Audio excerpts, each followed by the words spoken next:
Hello and good day to everyone. That is you're tuning in here at the Sphere Rocket Podcast Network. Once again, I'm going to be the host for today's episode. My name is Wayne, and with me today is going to be one of our esteemed guests and also one of our esteemed clients at Sphere Rocket. His name is Martin, but I guess he'll be able to introduce himself better to you. Martin, how are you doing today? What's going on, guys? Hey, great to be here. Thanks for having me on. Okay, nice to have you here. And just an initial question I usually ask a lot of guests here. What do you think is the best dinner on a weekend? Let's say on a Saturday, that would you'd like to eat without, on a non-working day for you. A non-working day for me? Yeah, well, I You know, would say it will be something that definitely pairs with a soup, something that pairs with some really good protein, and maybe a glass of wine that go with everything just to top it off. Usually on the weekends, I like to get cozy. I like to get some comfort food. So I think that would be the perfect combination for a perfect weekend dinner. Yeah, but I might just get into a sleep coma after, but that's what weekends are all about, right? that's, I mean, it's gonna be worth it if you're like so tired after a really, tiring week finally. But soup though, normally people would say as their comfort food, I would say fast food like McDonald's or something like that. Not sponsored, but yeah, pretty much those are the, or Panda Express. Oh, I'm Yeah, craving for some orange chicken right now as well. I don't orange. know. Yeah, Those were my kind of like I hear lazy you. craving. Yeah. No, I mean fast food. I mean it's definitely has its moments, right? But just whenever I have fast foods, I always feel like crap after. So just trying to plan ahead, trying to think ahead.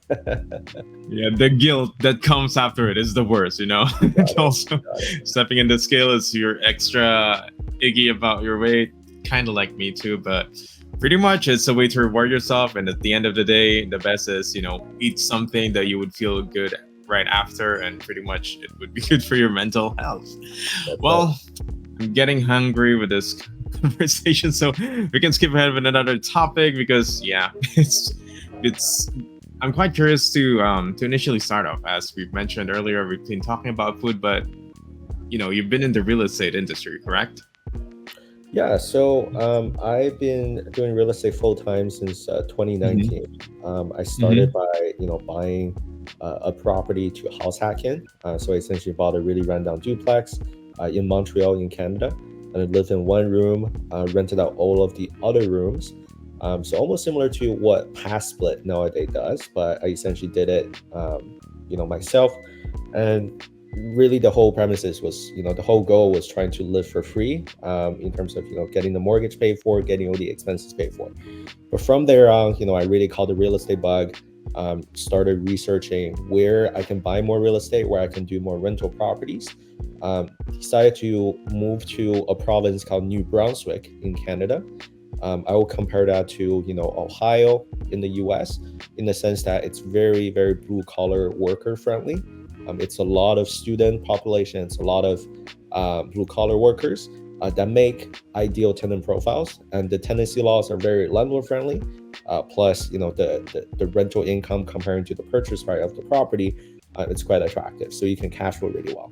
So that's essentially what I ended up doing. I moved to a totally different province for real estate investing, focus on getting distressed rental properties, getting them at a 60 cents on the dollar, so that we have enough building equity, do some work to it, and renting them out at market price or slightly below market price, then go back to the bank and refinance. So that's what people call the BRRRR method, right?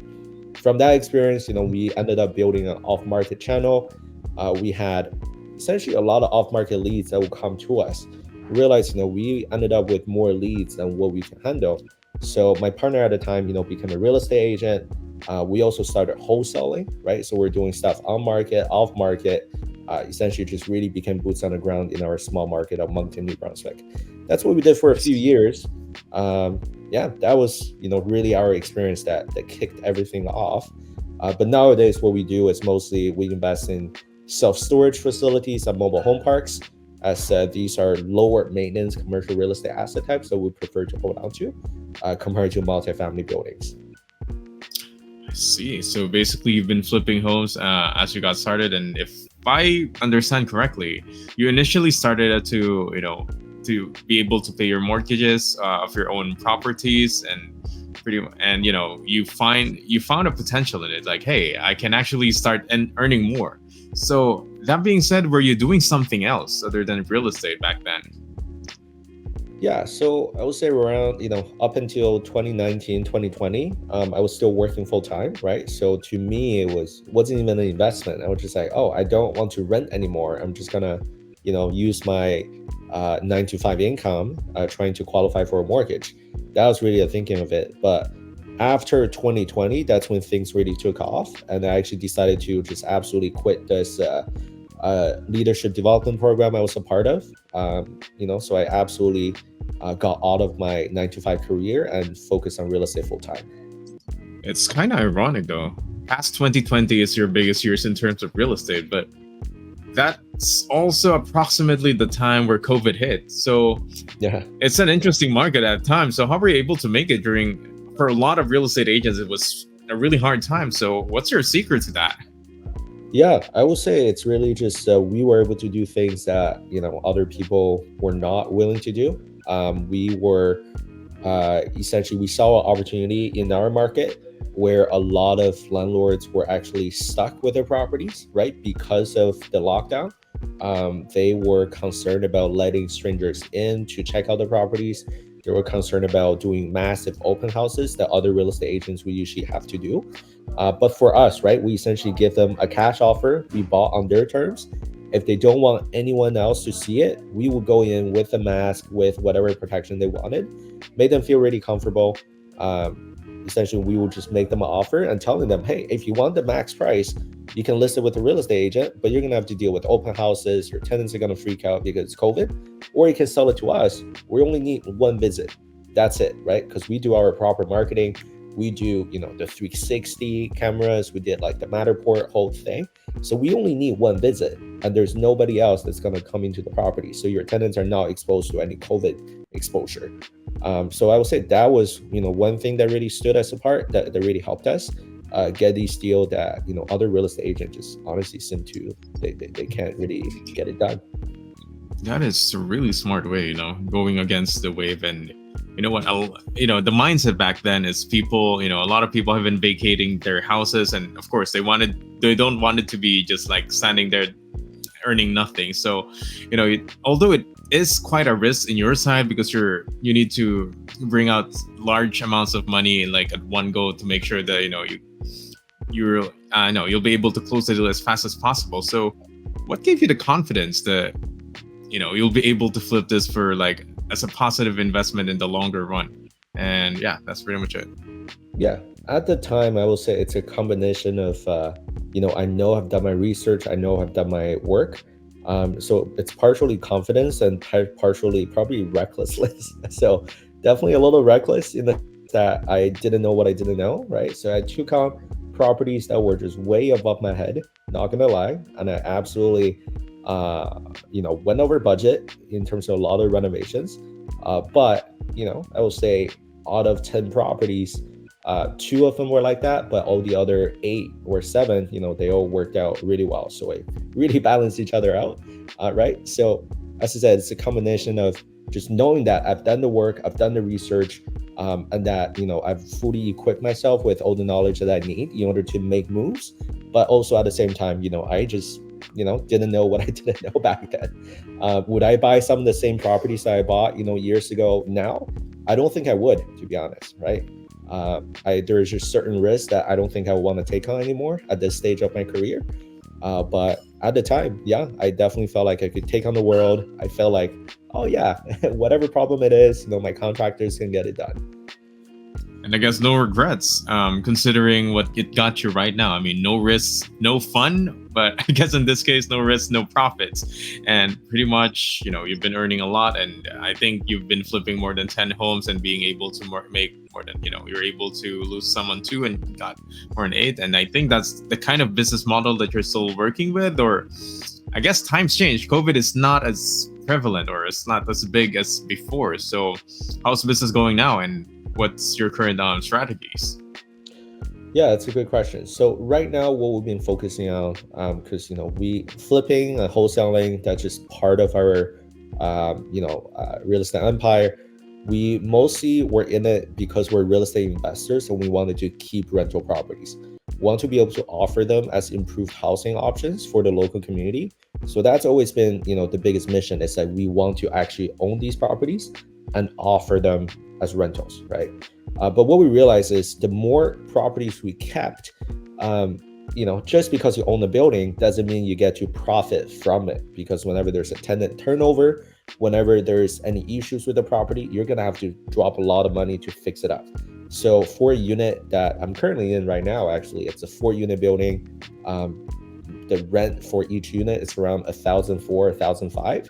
But the last turnover that I had to deal with, the turnover alone cost $6,000, right? So that's a few months of rental income that's right there, right?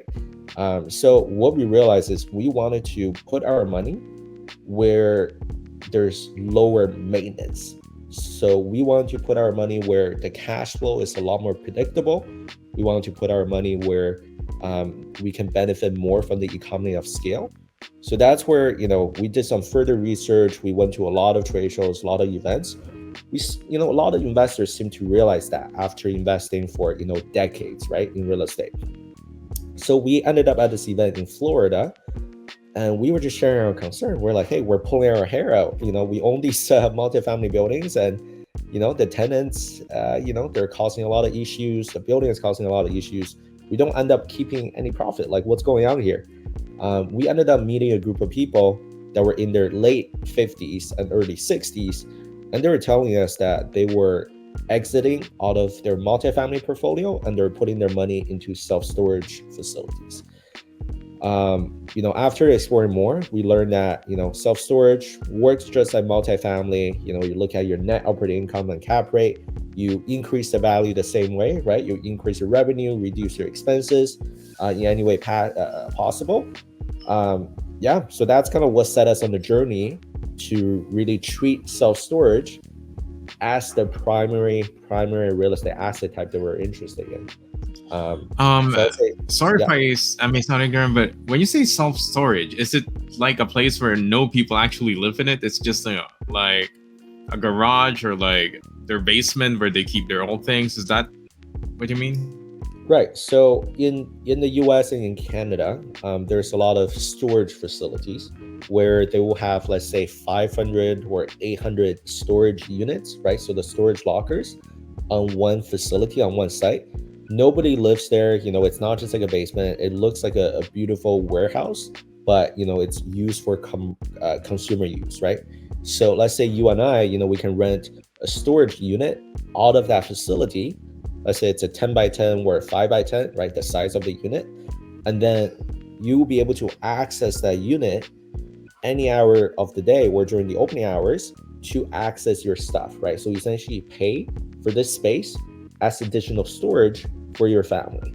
That's, a real estate asset type that's quite a niche, right? It's very different from residential real estate. Yeah. In the sense that exactly to your point, nobody actually lives there. But because of the consumer culture in North America, like people love to consume and people have a need for it. You probably heard of companies like U-Haul or Public Storage or Extra Space. These are massive real estate investment trusts that are in that space, right? So that's the asset type of self-storage. Yeah, that is quite a niche. I mean, no one's living there, but at the same time, of course, because no one's living there, the wear and tear of everything is pretty much not gonna, maybe some dust and dirt, pretty much that's gonna accumulate over time, but nothing's gonna be broken. But that being said, that also means that the cost of renting one would be a lot less compared to people actually renting it. So does it like beat the cost compared to having the maintenance? Is it so much of a difference compared to renting a place where people actually live in? Yeah, so I'm very happy you brought it up, right? So, and this is actually very exciting because, I don't think you're familiar with the self-storage concept. So I always love explaining, why this is better than a multifamily building, right? So you're 100% right? Usually, let's say a 10 by 10, it will run for only $120 to $150 per month per storage locker. So it's very minimum compared to like a 1-bedroom apartment, right? But why it's interesting is you have that economy of scale. So you're only getting like $120 from this one space, but you likely have hundreds of, lockers, hundreds of units just like this. So essentially you're dealing with more volume. You're treating this like a business, right? So you're doing marketing, you're on the Google search, you have a facility phone number, and you likely even have staff on site, right, to help people with the move in and move outs. So the business model is slightly different in the sense that, you're dealing with a lot more volume. It's all about filling up the units and dealing with the turnovers. But what's really beautiful about this is because the rents are so low, whenever you're trying to increase the rent, let's say by 10%, by 5%, a 10% increase on $120, that's only $12, right? So if you increase the rent by 10%, that's $120 to $132. Tenants are not going to freak out. They're not going to move out because you increase their rent by $12. They barely feel the difference, right? But if you do the same thing for multifamily, if you have, a rental unit for $1,500 and you're trying to rent it by $150, so jack it up to 1,650. It's gonna hurt. It's my groceries for. Yeah. People are gonna feel it, right? And people are going to try to find another unit, and that's when you deal with turnovers. So that's the beautiful part when you have that economy of scale for an asset that you own, is you have tenants that are less upset. You have tenants that don't really have that much emotions tied to your property because that's not their home.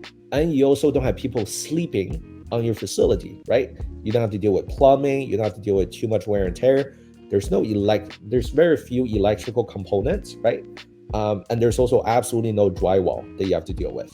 You're dealing with sheet metals on concrete, which lasts forever, and it's a lot easier to maintain compared to a multifamily building. So, you can see like I'm absolutely passionate about this real estate asset type, but I truly believe, you can be a real estate agent, you can be a flipper, you can do whatever you want. But when it comes to where to place your investments, I deeply believe in, holding on to properties that are lower maintenance, but are still real estate based. And to me, that's self-storage. Is one of the top real estate asset types I think everyone should consider. I guess it's also, as you mentioned, it's good for retention of clients, regardless of how much you increase it. And that's pretty much it for long term. It's not going to sit around like not having anyone renting in it. And this is a really interesting concept, although this kind of business model has been present. But as you mentioned, it's been done by like really large scale companies, not by, just a smaller group or, just some real estate agents. But are you still considered a real estate agent, even though I guess a property is a property, regardless on what you do with it, farms, anything like that. So 100% of your, investments or your business is based on this business model. Are you still flipping houses on the side or any residentials as well? Yeah, great question. So, to me, there's fast money and there's slow money, right? So the slow money, that's what I determined to be wealth building. So that's where you're using your active income and you're investing into, self-storage, multifamily, whatever you want, right? To further build your wealth. So that's what I'm doing on the slow money side, which is I put all of my earnings into self-storage. And I also raise money from other people so we can joint venture and buy these self-storage facilities together. But on the fast money side, I was doing wholesaling, I was doing flipping. My previous partner was, a real estate agent. So we were, doing a lot of active income. We since stopped that and we've been actually focusing on property management as a business because we realized, we already have the portfolio in, on the residential side, we already have, all these multifamily properties. So instead of outsourcing it to other companies to manage it for us, we have the economy of scale and we have the boots on the ground team so that we can manage that in-house. And because we developed such a good system, we developed such a good, bookkeeping, we developed such a good property management system, and the way that we treat tenants, we have decided to take on other clients as well. That's outside of our own portfolio. So property management, that's absolutely business that we are currently setting up and we're currently scaling to be able to essentially provide a very investor-friendly service. I think that gives us a very unique competitive advantage because we're real estate investors first, right?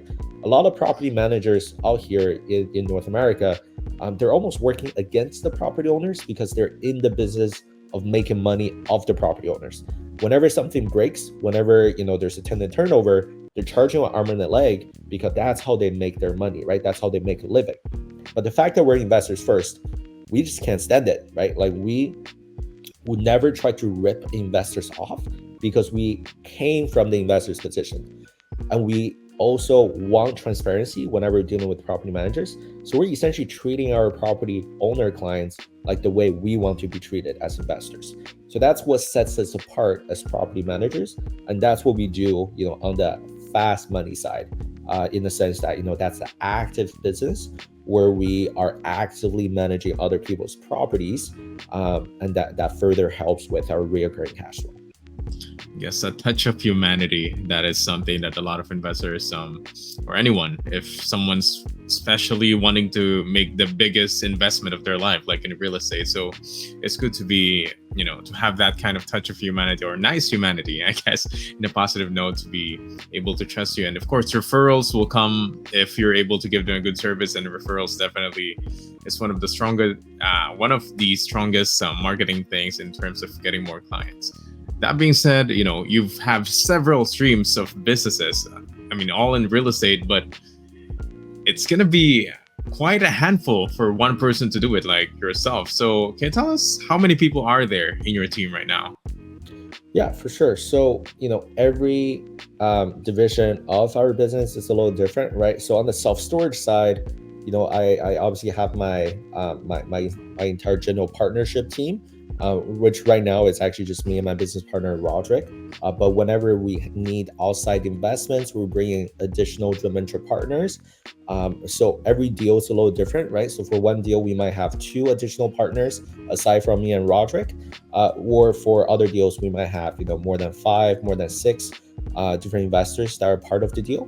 When we were doing wholesaling, we had a really big team. We have acquisition people, we have disposition people.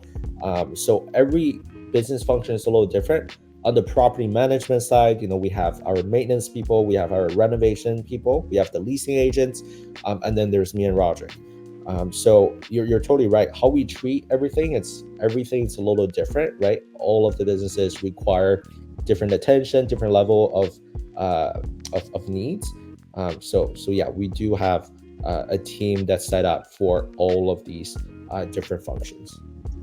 I see. And I also wanted to add, since in the Sphere Rocket Podcast Network, have you had any virtual assistants, or are any of your team members virtual assistants?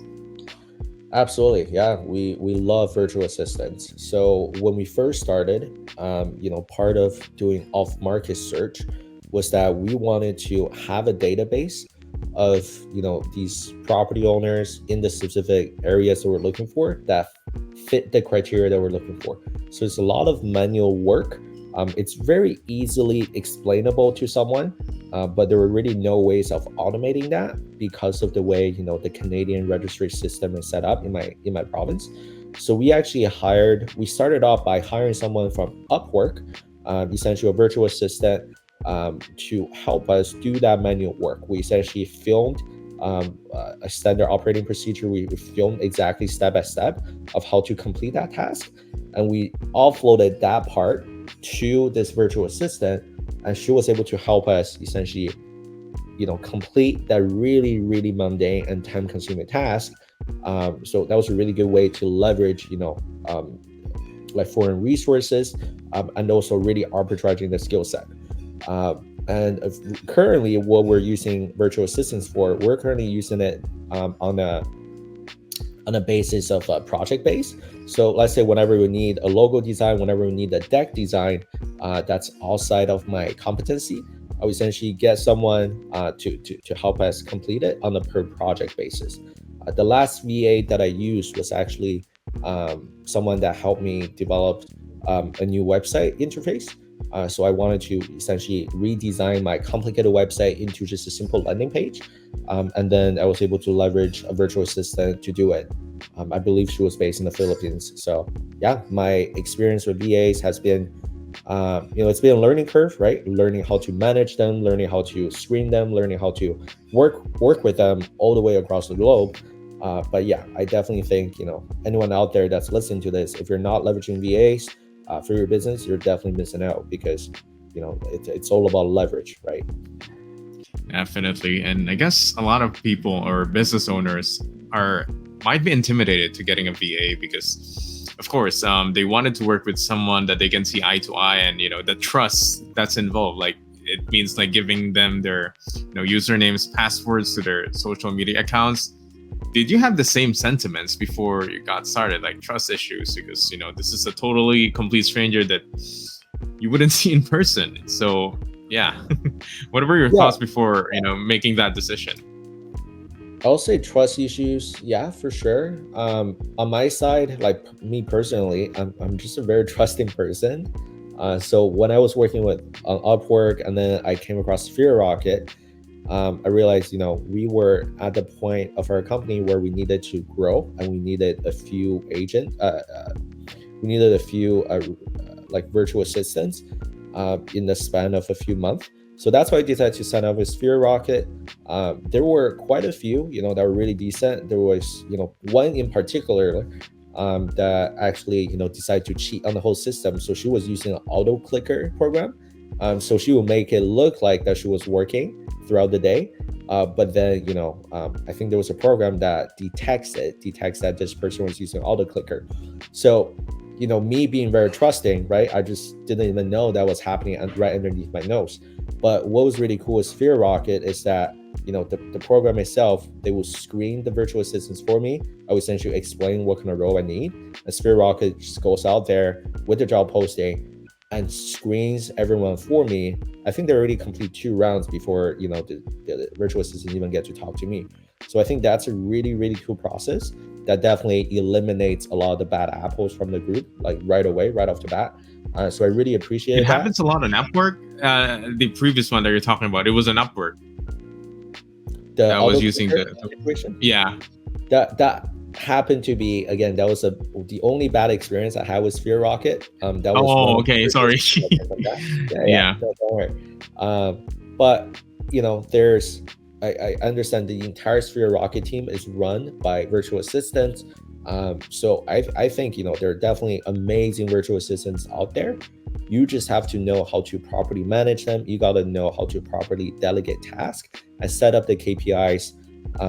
So I was really struggling to provide, I guess, leadership roles to virtual assistants, because my experience has always been, I would give them the mundane tasks. I would give them the task that's really labor intensive but doesn't really require too much thinking. But how I see how Sphere Rocket is being done is that they give a lot of the high value tasks to the virtual assistants, obviously to the right people, right? They can just give it to everyone.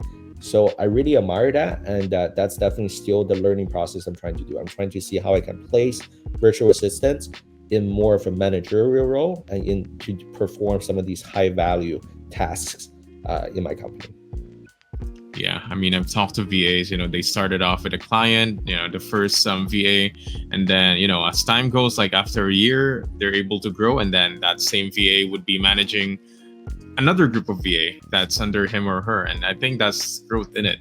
And again, this is an investment. There's a lot of trial and error involved, and I'm sorry that you've had that experience. And we're glad that hopefully it's been sorted out as well, because that's the amazing thing about Sphere Rocket. If you had a negative experience, we can get you a better one. Of course, it's gonna be screened, and imagine not having like someone to filter out those clients. You're gonna have someone like the trust issues would be a lot more. At least with this screening by Sphere Rocket, it definitely eliminates a lot of those risks, and those the agents that will go to you will become pre-trained, so you don't need to micromanage them like from scratch. So they have the basic necessities, the skills that you required, and that's pretty much what makes the Sphere Rocket's virtual assistants a lot more competitive compared to others. That being said, so in regards to your experience with your virtual assistants, what do you think is the most challenging part? Yeah, personally, the most challenging part was essentially allocating some of the higher value tasks to them. I actually did that right for some time, but I feel like I did it too early. I hired a role that was, I literally made a virtual assistant my marketing manager. And again, I didn't know what I was doing. I didn't know what I didn't know back then. I thought this person fit the profile. He has some graphic design experience. He has done some marketing for other groups, right? How long Remotely. did it take you to make him a marketing manager? That's the thing. I didn't know what I was doing. I think within like 2 months, I was like, hey, like I really need you to step up. And then he was obviously still really green. He didn't know what was happening, right? He's just done some very basic, marketing tasks for the company. So you could tell this guy is ambitious and he was really trying, right? But it was a bad judgment call on my side. I essentially, he was just not ready at all. He would take a lot of initiatives, try to do things, try to essentially help out, but it was just not really on brand with what we wanted to do. The messaging wasn't there. He just didn't quite understand the operations for the essence yet. So I would say what I struggle with the most is like how I can develop, exactly to your point, it's a long-term investment. If I were to, let's say, work with you, how do I nurture you long enough for you to understand the ins and outs and the essence and how we communicate with our customers, so you have a deep understanding of how we do our marketing, right? So marketing is way beyond just like designing a few graphics or pitch decks. It's all about like, what is the mission, what's the vision, how do you stand apart from your competition, and how do you do the 4 P's of marketing, right? How do you price, how do you like how does your product or services, how are they different compared to your competitors? All that needs to be deeply ingrained into everyone in the organization for someone to even be a marketing manager. So that was very naive of me, thinking that, oh, this person can pick it up right away. I've already exposed him to so much about the company. He can be a marketing manager. But no, that was very naive of me to think that will happen. So yeah, I would say that's what I struggle with the most, and I'm still learning how to do that, right? How to nurture your team, especially virtual assistants, remotely. How do you build a culture remotely, and for them to take ownership, for them to take on the higher value tasks? I guess it's a mixture of finding the right person and, of course, leadership in your side as well, knowing when to make the right call to move him to a different position. But then again, trial and error until we get the right formula, and you can just get better as time goes. And hopefully, it doesn't consume your resources before you end up perfecting the right formula for it. And that being said, I guess we're kind of running short on time, so let's talk more about the business. Although you've shared about rental spaces of personal storage, any if anyone would be interested to get your services or anything else you wanted to share, like properties you've been selling, which areas you cover, you can share that. Absolutely, yeah. So I, as I said, I have a passion in self-storage, in these lower maintenance real estate asset types. So if you have any questions, or if you want to talk shop, when it comes to self-storage, why I decided to go after those after other than multifamily. Essentially, I look at quite a few deals, every single week. We, as the investment group, we're looking for a lot of value add, existing facilities in both Canada and the US. So if you ever want to discuss, the markets, you want to discuss this asset type, I'm more than happy to jump on a call. But on the active business side, right, we provide property management services in our local market of Moncton, New Brunswick. So if you're an investor, that's based out here, and you have properties, or if you have properties that are based out here and you want an investor-friendly approach to property management, feel free to reach out. One of the latest initiatives that we're doing, but also, it's really a core value of us as a property management company, is we want to provide access for all the Canadians, especially new Canadians, refugees, or just the working class Canadians that might have a hard time qualifying for a regular rental. We want to give them the opportunity, right? We think housing should be accessible for all Canadians. So that's why we actually started a new initiative where we're going to focus on room rentals as a model. So we are transforming quite a few, single family houses that are currently underutilized, right? So they're only rented to, let's say, one family. and it's almost like a waste of space, right? Because you have a beautiful living room, you have a big dining room that can be converted into additional bedrooms. While in Canada, there's so many immigrants, so many refugees that just can't really afford to live in a regular rental. So we're repurposing a lot of the space and the rentals that we have into room rental setups so that we can accommodate more Canadians into affordable housing. But also for our investors, that means you're able to squeeze more profit out of a single family house that you have. Classic example would be, let's say single family, you can only rent it out for 1,700, but we can add 2 more bedrooms into the mix and rent out each bedroom for $700. So you're gonna end up getting $4,000 out of a property that you can only get for 1,700 before per month. So that's the initiative we're doing. We think of it as a win-win solution to solve the Canadian affordable housing crisis. So if that's something that you're struggling with when it comes to getting your property to cash flow with the new interest rate, or you just simply want to get a more investor-friendly approach when it comes to property management, definitely reach out. I'm based in Moncton, New Brunswick. And what's the best way to contact you? Like number or website or email? Yeah, so you can find me on Instagram. It's Martin Mei. Mei is MEI. Or you can look up Hub City Property Management in Moncton, New Brunswick. Moncton is nicknamed Hub City, so that's why it's called Hub City Property Management. But yeah, this is essentially a portfolio of things that we work on, and that's what keeps me busy every day. I see. And you've been in the business for, I guess, 5 years right now. My math is failing me if I'm wrong, but yeah, around 5 years. I mean, it's still quite new compared to a lot of real estate agents, but still substantially long, especially if you've been starting out in 2020, where it's not the easiest time of real estate. So that being said, I guess making money is part of it, but if you're going to stay in a business for a long time, it needs to be beyond money.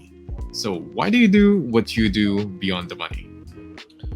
Yeah, I would say partially it's obviously for my family. As an immigrant family, it's part of the Canadian dream that I'm writing for myself.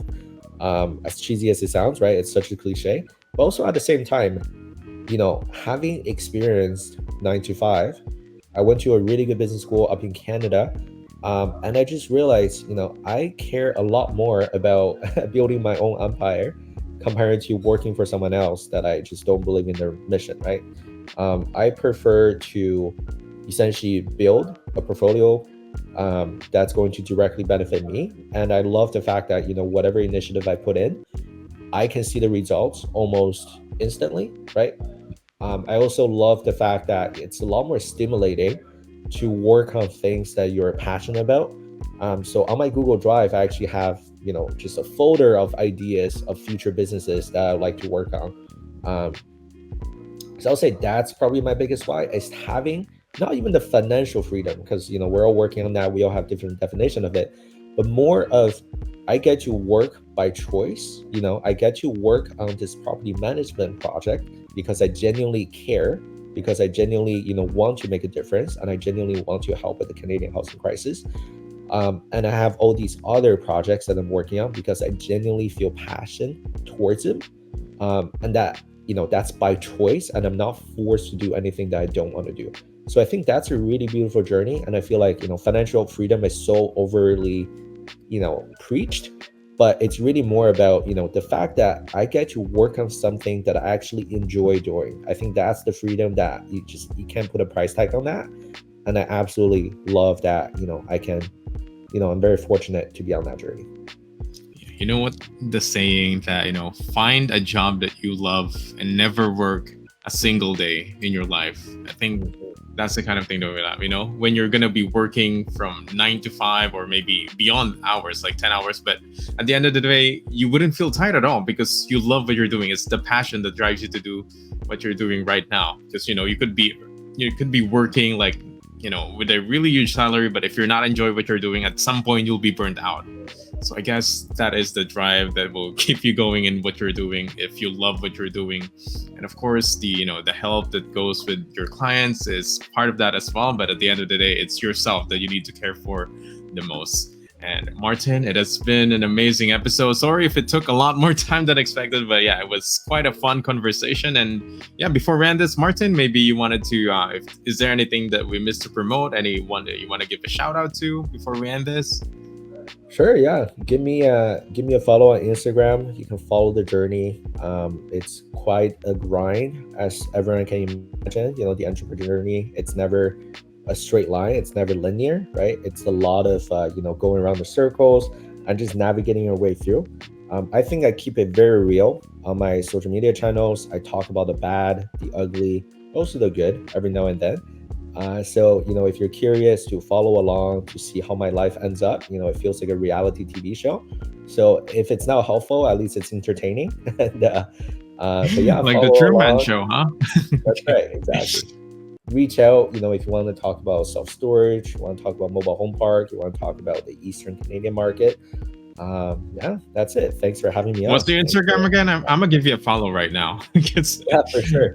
It's Martin May. So pretty Martin May. It's Martin May. You got it. Okay, got it. I'll be sure to get this in the description as well, so people will be able to follow you. So yeah, that's pretty much it for our episode for today. It has been an amazing episode. I've learned a lot, especially with this new kind of market in terms of real estate. Hopefully a lot of our listeners, our viewers, our watchers will be able to learn a lot more and will be able to reach out to you.